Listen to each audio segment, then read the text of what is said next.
تبدو الحركة خفيفة في صباحات مدينة تريم، إحدى أقدم مدن حضرموت، حيث تغفو الأزقة بسكينة وتشرق أشعة الشمس على مآذنها العتيقة. يشق باص صغير طريقه بين الأحياء، يقطع السكون بصوت حركته. يستيقظ السائق أيمن سعيد قبل الجميع، فهو يحمل على عاتقه مهمة ليست كغيرها: إيصال الأطفال إلى وجهتهم، حيث تتجدد لهم الفرصة كل يوم في طريق المحاولة والأمل. يلا يا عبد الرحمن.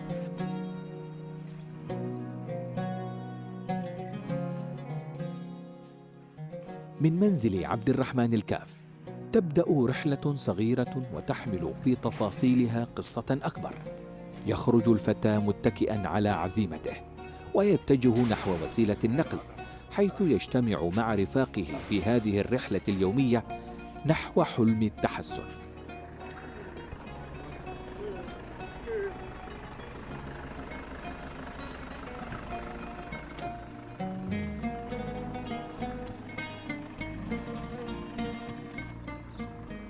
قبل أن يتولى أيمن هذه المهمة، كان والده سعيد باحميش هو من يقود الرحلة.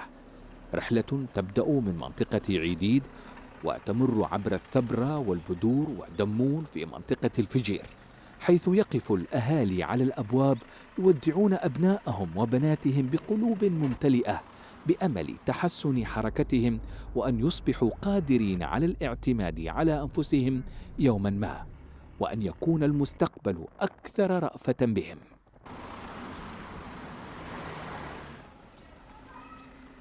طبعا نحن جمعية همم لذوي الهمم حرصنا على بناء وإنشاء مشروع مركز إرادة لذوي الإعاقة الذهنية في مديرية تريم من أجل تأهيل ورعاية أطفال ذوي الإعاقة الذهنية بكل الشرائح الموجودة: متلازمة داون، طيف التوحد، الضمور، وأيضا ضعاف السمع الميزة الجديدة وصعوبات التعلم.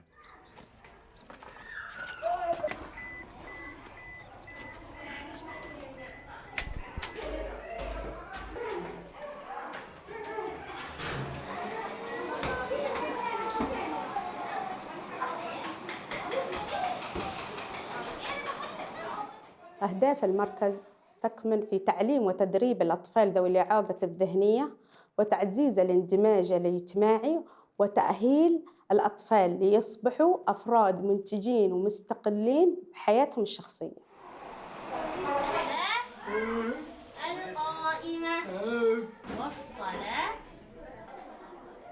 اللام. أيوة شاطر يا بطل.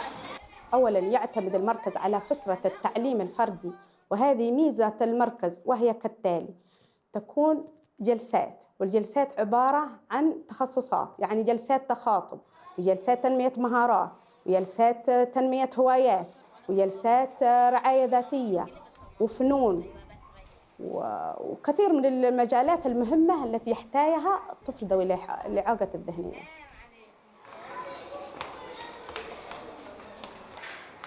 وبعد دمج الطالب دمج ثنائي يتم تحويل الطالب إلى الصفوف الدراسية. يدخل الطالب الأول التمهيدي، بعد كده صف أولى وصف ثانية وصف ثالث. وطبعاً تكون السنة في الطالب ذوي الاحتياجات الخاصة بسنتين، لأن الطالب ذوي الاحتياجات الخاصة ليس كأي طالب، يتطلب منا جهد ويتطلب منا أنه أولاً من المعاناة اللي نجدها في طلاب الصفوف أنهم كبار سن، فليس من المعقول أن نذهب به لمدارس عادية لأنه كبير في السن، فيحصل تنمر في المدارس العادية. يكون في المركز يلاقي اهتمام ويلاقي رعاية أكثر من المدارس العادية. والمنهج في المدرسة عندنا في المركز منهج تابع لوزارة التربية والتعليم، لأن المركز أصلاً إدارياً وفنياً تابع للتربية والتعليم.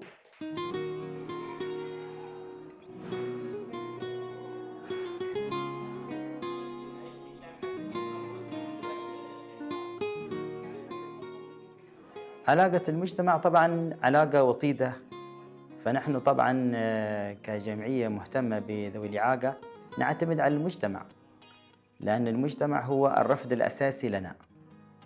فلو المجتمع وفر جميع الاحتياجات والمتطلبات لذوي الإعاقة طبعا سيكون الدمج والتأهيل والرعاية بتكون سهلة جدا علينا نحن كأفراد الجمعية المهتمة بذوي الاحتياجات الخاصة.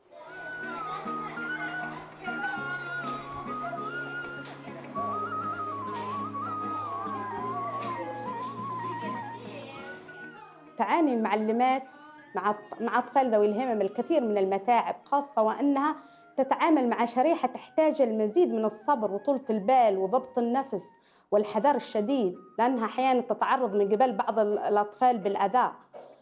وارتبطت هذه المهنة بالنساء عن الرجال في قوة التحمل، لأن النساء غير الرجال في قوة التحمل والصبر. الحريم يمتلكن قدرة عالية في العاطف والحنان على هذه الشريحة التي تحتاج منهن مزيد من الاهتمام والاستعطاف والاحتواء. لهذا ميزهن الله سبحانه وتعالى أنهن يكونن أمهات قبل أن يكونن معلمات لهذه الشريحة.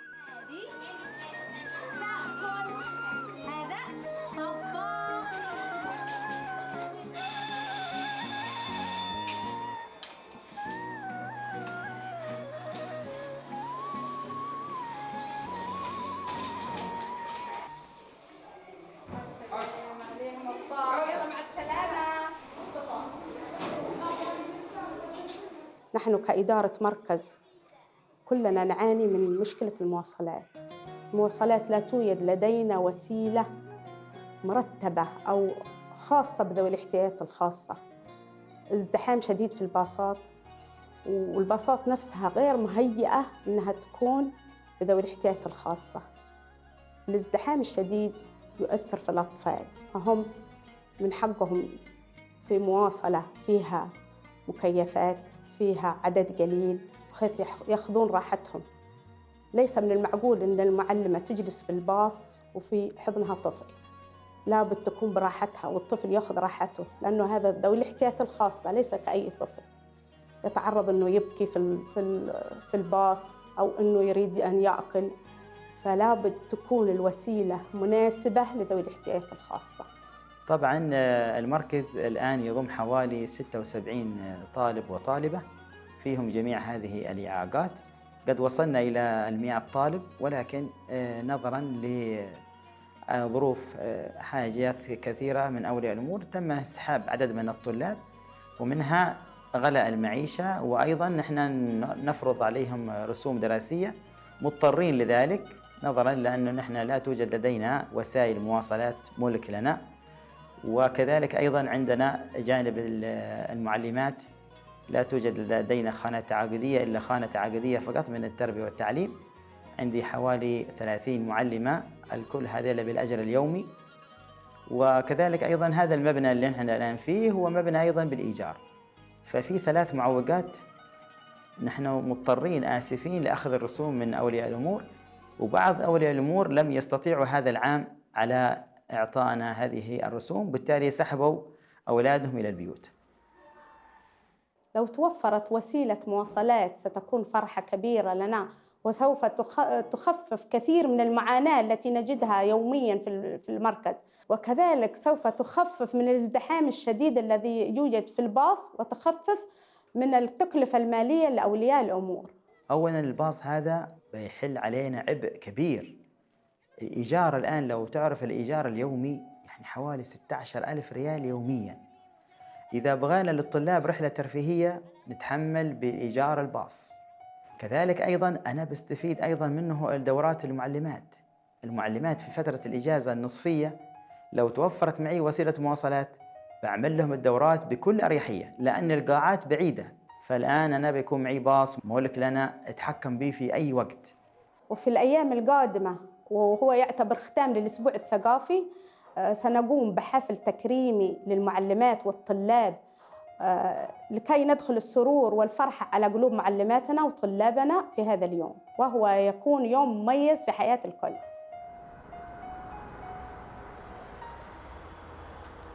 حين أدرك برنامج حيث الإنسان حجم المعاناة التي يعيشها الأطفال وذووهم، قرر التدخل، ليس بتقديم وعد فقط بل بتحقيقه. كانت الأمنية بسيطة في حجمها، كبيرة في أثرها. باص خاص بذوي الإعاقة يقلل من تكاليف وصولهم إلى المركز، ويخفف عبء التنقل عن أقاربهم، ويضمن استمرارهم في التدريب دون تردد.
أهلا ومرحبا بكم حضورنا الكريم في الحفل الختامي والتكريمي لفعاليات الأسبوع الثقافي بنسخته الرابعة، الذي حمل شعار سواعد تساندهم ضمن فعاليات الأسبوع الثقافي الرابع، وبمناسبة اليوم العالمي والعربي للإعاقة.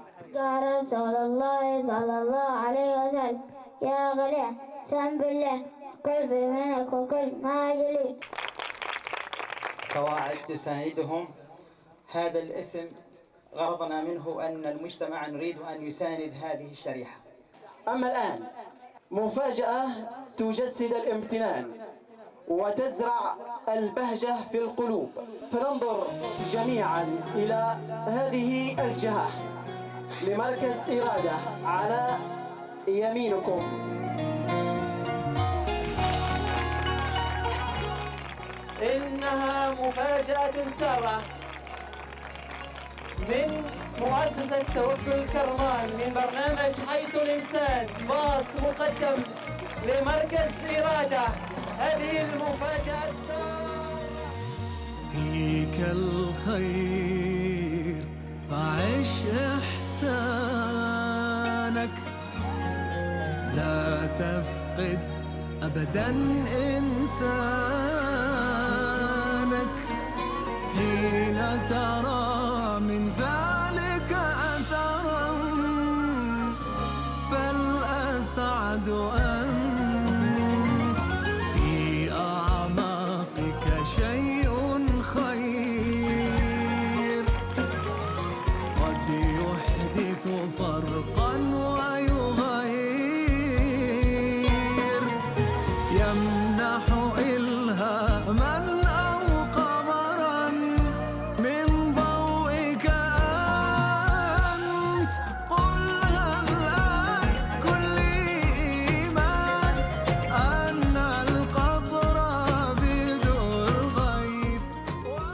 في هذا اليوم البهيج المميز في حياة مركز إرادة. كان يوم مميز مليء بالفرحة، فرحة لا توصف، وكانت مفاجأة جميلة جدا كنا في حاجتها فعلا. نشكر أخواننا في مؤسسة توكل كرمان، البرنامج المميز حيث الإنسان. هذا الباص هو أول باص يكون ملك لهذا المركز. المركز الذي كان يعاني معاناة شديدة في جانب المواصلات. كنا دائما نرهق الأهالي، نرهق أولياء الأمور بالرسوم وأجرة المواصلات، لكن بعد هذا اليوم بيكون يوم حافل، ويوم أيضا بعده نقول إن شاء الله ستكون الكلفة خفيفة جدا على أولياء الأمور. أنك تستسلم يوما ما سيقولون ترى كيف تمكن. اليوم يستمر أيمن في عمله، لكن هذه المرة بمشاعر مختلفة. فالباص الذي يقوده لم يعد مستأجرا بمقابل باهظ يرهق الأهالي ويدفعهم للتفكير في إيقاف التدريبات الضرورية لأطفالهم. أصبح الباص ملكا لهم، وسيلة تعطيهم الأمان والاستمرار، وتؤكد لهم أن الأمل قد لا يكون مجرد فكرة، بل قد يقف طارقا أبوابهم كل صباح ليأخذهم نحو يوم جديد وحلم يستحق أن يعاش.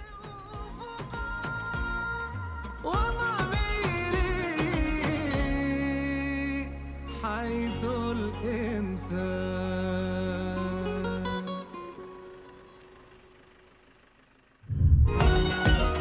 هذا البرنامج برعاية مؤسسة توكل كرمان.